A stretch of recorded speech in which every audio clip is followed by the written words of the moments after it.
శ్రీమాత్రే నమః. ప్రేక్షకులకి ఆ లలితాంబిక అమ్మవారి యొక్క అనుగ్రహం పరిపూర్ణంగా కలగాలని మనస్ఫూర్తిగా కోరుకుంటూ మనం ఈరోజు చెప్పుకోబోయేటువంటి టాపిక్ ఏమిటంటే, చాలామందికి కన్ఫ్యూజన్స్ ఉంటాయి. నేను ఏ దేవత ఆరాధన చేస్తే నా లైఫ్ బాగుంటుంది, ఏ దానము చేస్తే నాకు ఉండేటువంటి పూర్వజన్మ కర్మ తొలగుతుంది అనేటువంటి అన్వేషణలో ఒక దేవత దగ్గర ప్రారంభమవుతుంది వాళ్ళ యొక్క స్పిరిచువల్ జర్నీ. అలా ప్రారంభమై ఉదాహరణకి ఒక వెంకటేశ్వర స్వామిని చేస్తున్నారు అనుకోండి పూజ, ఇంకోరెవరో చెప్తారు నేను ఆంజనేయ స్వామిని చేసాను చాలా వచ్చిందంటే వెంకటేశ్వర స్వామితో పాటు ఆంజనేయ స్వామి, దాని తర్వాత ఇంకో దేవతా స్వరూపం అమ్మవారు, దాని తర్వాత ఇంకో స్వరూపం అలా పెరిగిపోతాయి. ఇందులో ఒక్కొక్క దేవతారాధన చేసినప్పుడు వాళ్ళకి కొన్ని మంచి మంచి అనుభూతులు కలిగినప్పుడు దాన్ని వదిలితే ఏమవుతుందో అనే దీంతో ఎక్కువ పెట్టేసుకొని కన్ఫ్యూజన్లో ఉంటారు. అసలు నేను ఏ దేవతను ఆరాధిస్తే మంచిది అనేటువంటిది ఇక్కడ ఒకటే గుర్తుపెట్టుకోవాలి. మీరు ఏ దేవతను ఆరాధించినా అది మూల పరమాత్మకే అందుతుంది. అయితే ఇక్కడ స్పెసిఫిక్గా అందరి రక్తము ఎర్రగా ఉన్నప్పటికీ ఒక్కొక్క గ్రూప్స్ ఉంటాయి. ఆ రక్తం వాళ్ళకి బాగా పనిచేస్తుంది, అంటే వాళ్ళకి బాగా సెట్ అవుతుంది, వాళ్ళకి ప్రాణాన్ని ఎలా కాపాడుతుందో ప్రతి లగ్నము, ప్రతి రాశి, లగ్నం తెలియని వారికి రాశి పరంగా మీరు ఏ దేవత ఆరాధన చేస్తే, ఏ స్వరూపంలో ఉన్న పరమాత్మని ఆరాధిస్తే అంతా ఒకటే గుర్తుపెట్టుకోండి, అందరూ ఒకటే. ఏ స్వరూపంలో ఉన్నటువంటి పరమాత్మని మీరు ప్రార్థిస్తే మీకు పూర్వజన్మ కర్మ తొలగుతుంది, ఏ దానము ఇస్తే మీకు బాగుంటుంది అనేటువంటి విషయాలు ఒక్కొక్క లగ్నరీత్యా, లగ్నం తెలియని వారి రాశిరీత్యా తెలుసుకుందాం. అయితే ఈ విషయాలు చెప్తుంది నేనైనప్పటికీ కూడా చెప్పేస్తుంది సాక్షాత్ లలిత అమ్మవారిగా భావిస్తూ, సింహలగ్నము, సింహరాశి, సింహం వారికి గనక చూసుకున్నట్లయితే ప్రధానంగా సింహలగ్నం వారికి లగ్నాత్ పంచమ స్థానాధిపతి గురువు అవుతాడు. కాబట్టి మీరు పూజించడము అంటే ఏ దేవత ఆరాధన చేసుకోవాలి అంటే దక్షిణామూర్తిని కానీ దత్తాత్రేయుని కానీ ఎక్కువగా ఆరాధించాలి. మరియు దాంతోపాటు మీ లగ్నం నుంచి పంచమ స్థానంలో అంటే ధనస్సు రాశిలో ఏ గ్రహం అయితే ఉందో ఆ గ్రహ ఆరాధన లేదా ఆ గ్రహానికి సంబంధించినటువంటి అధిష్టాన దేవత, వీడియో ఎండింగ్లో ఏ గ్రహానికి ఎవరు అధిష్టాన దేవత, ఏ గ్రహ సంబంధంగా ఏ దేవుణ్ణి మీరు నిత్యము పూజిస్తే మంచిది అనేటువంటి చెప్తాను. ఇక్కడ ఒక విషయం గుర్తుపెట్టుకోండి, సకల దేవతలు ఒకే పరమాత్మ యొక్క శక్తి గుర్తుపెట్టుకోండి. కాకపోతే ఒక్కొక్కరికి ఒక్కొక్క దేవత సంబంధించింది బాగా కనెక్ట్ అవుతూ ఉంటుంది. ఆ రకంగా చేస్తూ మీరు దానము ఇవ్వడము, ముఖ్యంగా నువ్వులు మరియు పెసలు ఎక్కువగా దానంగా ఇస్తుండాలి.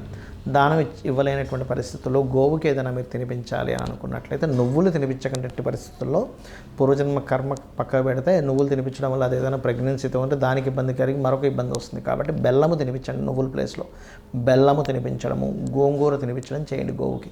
లేదంటే మీ జన్మజాతక లగ్న, మీ పర్సనల్ చార్ట్లో మకర రాశిలోని మిథున రాశిలో ఏవైనా గ్రహాలు ఉంటే ఆ గ్రహ సంబంధించినవి తినిపించండి. ఆ గ్రహ సంబంధించిన గ్రహాల దగ్గర దీపారాధన చేయండి, చక్కగా మంచి ఫలితాలు వస్తాయి. మరియు దీంతోపాటు అంటే దానివల్ల పూర్వజన్మ కర్మ తొలగుతుంది.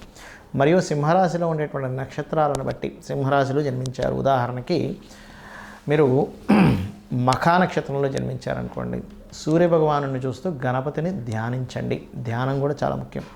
అదేవిధంగా పుబ్బా నక్షత్రంలో జన్మించారు, మీరు ధ్యానంలో కూర్చొని ఓం భానుమండల మధ్యస్థాయై నమః అని నామస్మరణ చేయండి. ఉత్తరా నక్షత్రంలో జన్మించారు, సూర్యుడినే స్వయంగా సూర్య ఆరాధన చేస్తూ మీరు సూర్యుడికి అర్ఘ్యం వదులుతూ ఆదిత్య హృదయ పఠనం చేయడము, ధ్యానం చేసుకోవడం అనేటువంటి, సూర్యుడి ధ్యానం చేయడం అనేటువంటిది మీకు ఖచ్చితంగా మెంటల్లీ స్ట్రాంగ్ అవ్వడము, మానసికంగా ఉండేటువంటి ఇబ్బందులు పోవడం అనేటువంటిది కూడా మీకు జరుగుతుంది. మనం పూజ చేసేటప్పుడు పర్టికులర్గా కొన్ని అంశాలు మీరు గుర్తుపెట్టుకోవాలి. ఏమిటది? ఎందుకంటే అలా చేస్తేనే మీకు ఆ యొక్క పూజా ఫలితము 100% మీకు వస్తుంది. ఎలా అంటే చాలామంది పూజ చేసేటప్పుడు భయంతో పూజ చేస్తుంటారు. అమ్మో ఇవాళ నేను పూజ చేయలేదు ఏమవుతుందో, అమ్మో నేను రోజు పెట్టే నైవేద్యం పెట్టలేదు ఏమవుతుందో, ఇవాళ గాబరగా చేసేసుకున్నాను ఏమవుతుందో అని. కానీ ఒకటే గుర్తుపెట్టుకోండి, ఎప్పుడూ కూడా దేవతని, అది అమ్మవారు కావచ్చు, ఈశ్వరుడు కావచ్చు, నారాయణుడు కావచ్చు, గుర్తుపెట్టుకోండి, వాళ్ళని మనం ఒక చిన్న పిల్లవాడిని తల్లి ఎలా అయితే చూస్తుందో, అమ్మాయి కావచ్చు అబ్బాయి కావచ్చు, తల్లి వాడిని చాలా జాగ్రత్తగా పెంచుతుంది. అంటే అట్లాగా వాడి నుంచి ఏమీ ఎక్స్పెక్ట్ చేయదు, కేవలం వాడిని పెంచడంలోనే ఆనందం పొందుతూ ఉంటుంది. ఇప్పుడు ఉదాహరణకి పిల్లవాడు ఉన్నాడు, రోజు క్యారేజ్ కడుతుంది, కానీ ఒకరోజు సడన్గా అనుకోకుండా తల్లి కొంచెం లేట్గా నిద్ర లేవడం ఏదో జరిగి ఆ రోజు క్యారేజ్ కట్టడం కుదరలేదు, ఏదో 2 బ్రెడ్ ముక్కలు పెట్టి పంపించేసినప్పుడు భయపడదు, అయ్యో బ్రెడ్ ముక్కలు పంపించాను నా పిల్లవాడు నన్ను ఏమైనా అంటాడేమో అని భయపడదు, బాధపడుతుంటుంది, అయ్యో రోజు పెట్టేంత ఫుడ్ నేను ఇవాళ క్యారేజీలో పెట్టలేకపోయినా వాడికి ఆకలి తీరుతుందో లేదో అని. అదేవిధంగా మనం భగవంతుడికి చేసేటప్పుడు కూడా చాలామంది చేసే మిస్టేక్ ఏంటంటే భయపడుతూ ఉంటారు. అమ్మో నేను ఈరోజు ఇలా చేయలేకపోయాను, అష్టోత్తరం పూర్తిగా చదవలేకపోయాను, భగవంతుడు ఏమైనా కోపిస్తాడని. కాదండి, భయపడుతూ పూజ చేయకండి. అయ్యో ఇలా చేయలేకపోయానే అనేటువంటి భావంతో చేయండి. ఎందుకంటే లలితా సహస్రనామాల్లో భవానీ భావనాగమ్య భవారణ్య కుటారిక అని నామం ఉంటుంది. అంటే మీ భావన చాలా ముఖ్యం భగవంతుడి మీద. అలాగే మరొక విషయం ఏంటంటే ఇక్కడ మీకు పంచమాధిపతి ఎవరవుతారో ఆ దేవత ఆరాధన చేసుకోవాలని చెప్పాను నేను మీకు. అయితే ఇక్కడ పంచమ స్థానంలో కూడా గ్రహాలు ఉంటాయి సమ్ టైమ్స్. అంటే ఒక్కోసారి పంచమ స్థానంలో రవి ఉన్నాడు అనుకోండి. ఉదాహరణకి సహజంగా మేషలగ్నానికి అయితే పంచమాధిపతి రవి, కానీ అందరికీ పంచమాధిపతి రవి అవ్వాలని రూల్ లేదు. ఒక్కోసారి రవి ఉంటాడు అక్కడ. రవి ఉన్నప్పుడు ఆ ఉన్న గ్రహానికి ఎక్కువ ప్రాధాన్యత ఇవ్వండి. అంటే సూర్య ఆరాధన చేయడం, లేదు చంద్రుడు ఉన్నాడు అప్పుడు రాజరాజేశ్వరి అమ్మవారి ఆరాధన చేయడం, లేదండి కుజుడు ఉన్నాడు అప్పుడు స్కందుని ఆరాధన కానీ నరసింహస్వామి ఆరాధన కానీ ఆంజనేయ స్వామి ఆరాధన కానీ చేయండి. లేదండి బుధగ్రహం ఉందండి మాకు అక్కడ, అయితే ఇక్కడ ఉన్న గ్రహం ఎలా ఉంది, బాగా పాపకత్తిరిలో ఉండి లేకపోతే ఎక్కువ పాపగ్రహాలతో ఇంకొంచెం తీవ్రంగా చేయాలని అర్థం.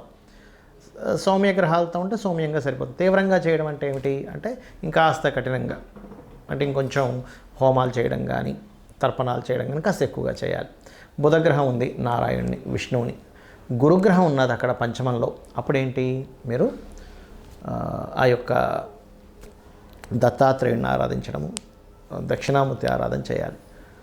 శుక్రుడు అమ్మవారి ఆరాధన, శని ఈశ్వర ఆరాధన లేదా ఆంజనేయ స్వామి ఆరాధన, రాహు దుర్గా కేతువు ఉన్నట్లయితే పంచమ స్థానంలో గణపతిని ఆరాధించాలి. ఇదే విధంగా మనకు పంచమంలో ఉండే గ్రహాలు లేదా పంచమాధిపతి ఎవరయ్యారో ఈ ఆరాధన చేయడం ఎంత ముఖ్యమో, ఆరో స్థానంలో ఉండేటువంటి గ్రహాలు ఆరో అధిపతికి సంబంధించిన దానాలు కూడా ఇవ్వాలి.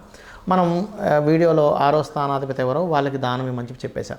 కానీ ఆరో స్థానంలో ఏదైనా గ్రహం ఉంది, ఇప్పుడు రవి ఉన్నాడు, గోధుమలు దానంగా ఇవ్వండి. చంద్రుడు బియ్యం, కుజుడు కందులు, దాంతోపాటు ఎరుపు రంగు క్లాతు, అదేవిధంగా బుధుడు పెసలు, గురువు శనగలు, అదేవిధంగా శుక్రుడు బొబ్బర్లు, శని తెల్ల నువ్వులు, రాహు మినుములు, కేతువు ఉలవలు దానంగా ఇవ్వండి.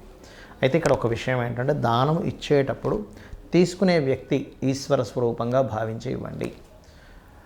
ఏదో నా దగ్గర ఉన్నాయి అనేటువంటి భావంతో కాకుండా చక్కగా ఆ తీసుకునే వ్యక్తి కూడా బ్రాహ్మణుడికి అంటే పురోహితుడికి ఒక లక్షణం చెప్పబడింది, దానము తీసుకోవాలి, దానము ఇవ్వాలి అట.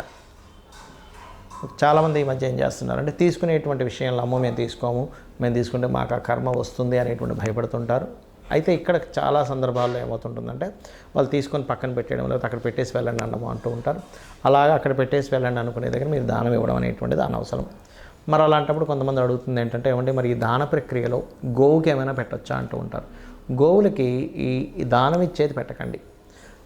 ఇప్పుడు గోధుమ రవ్వ తినిపించవచ్చు గోవుకి, బియ్యము పిండి వరకు తినిపించవచ్చు, కానీ ఈ కందుల కంటే కూడా ముఖ్యంగా క్యారెట్స్ తినిపించండి కందుల ప్లేస్లో, అంటే కుజుడికి సంబంధించింది.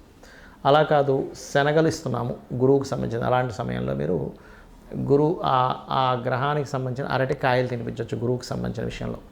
శుక్రుడికి సంబంధించిన విషయంలో ఏదైనా తీపి పదార్థాలు తినిపించవచ్చు. శనికి సంబంధించిన బెల్లం తినిపించవచ్చు, నువ్వులు తినిపించకండి.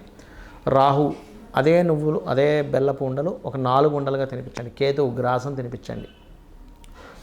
బుధుడికి సంబంధించిన దాంట్లో గోంగూర తినిపించండి. బుధగ్రహ దోషం ఎక్కువగా ఉంది అని చెప్పారు మీకు ఎవరైనా జ్యోతిష్కులు, గోంగూర తినిపించండి. ఏమవుతుందంటే దీనివల్ల మీకు ఖచ్చితంగా ఆ గ్రహదోషము అంటే దానం ఇచ్చినప్పుడు ఏ ఫలితం వస్తుందో ఆ ఫలితం వస్తుంది. కానీ ఇక్కడ ఏంటంటే కొన్నిసార్లు మీరు పెట్టేటప్పుడు గోవు యాక్సెప్ట్ చేయదు.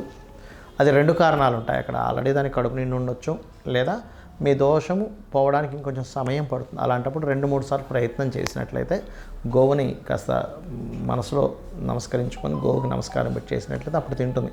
గోవు ఎప్పుడైతే స్వీకరించిందో అక్కడ మీకు దోషం పోతుందని అర్థం. అందులో ముఖ్యంగా దేశీవాలి గోవుకు పెట్టండి, జెర్సీ ఆవుకు పెట్టండి, కానీ పాపం పోతుంది అంటే మీ యొక్క కర్మ తొలగుతుందనే భావంతో పెట్టకండి. ఒక జీవికి పెడుతున్నాము, ఆహారం పెడుతున్నాను అనేటువంటి మానవతా దృక్పథంతో పెట్టండి.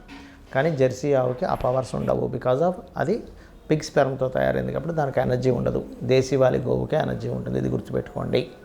ఇక మీరు ముఖ్యంగా నేను ఇప్పుడు చెప్పినటువంటిది ఏదైతే ఉంటుందో దానాలు మీకు పాపగ్రహాలు 6వ స్థానంలో ఎక్కువగా ఉన్నప్పుడు కనీసం ఫస్ట్ ఒక 7 వారాలు ఇచ్చేసి ఎవ్రీ 3 మంత్స్కి ఒకసారి ఇస్తుండండి దానం. అదేవిధంగా దేవతారాధన మాత్రం నిత్యము చేయండి. ఏమంటే మాకు సమయం లేదు, నిత్యము దేవతారాధన చేసుకునేంత సమయం లేదంటే ఆ దేవత నామాన్ని కనీసం స్మరించుకుంటూ ఉండండి. కొంతమందికి సమయం ఉండదు, కొంతమంది పిల్లలు ఉంటారు, చదువుకునే ఇది ఉంటుంది, కొంతమందికి పొద్దున్న వెళ్ళిపోతే ఎప్పుడో రాత్రి రావాల్సి వస్తూ ఉంటుంది. వాళ్ళ వర్క్స్ అలా ఉంటాయి. అంత మాత్రం చేత వాళ్ళు ఏదో విపరీతంగా సంపాదిస్తారని కూడా ఉండదు. కానీ మనసులో చేసుకునే సమయం ఉంటుంది మీకు. మనసులో ఇప్పుడు ఉదాహరణకి ఓం నమో నారాయణాయ, ఓం శ్రీ మాత్రే నమః అనుకుంటూ ఉండండి. ఖచ్చితంగా మిమ్మల్ని ఆ దేవత రక్షిస్తుంది.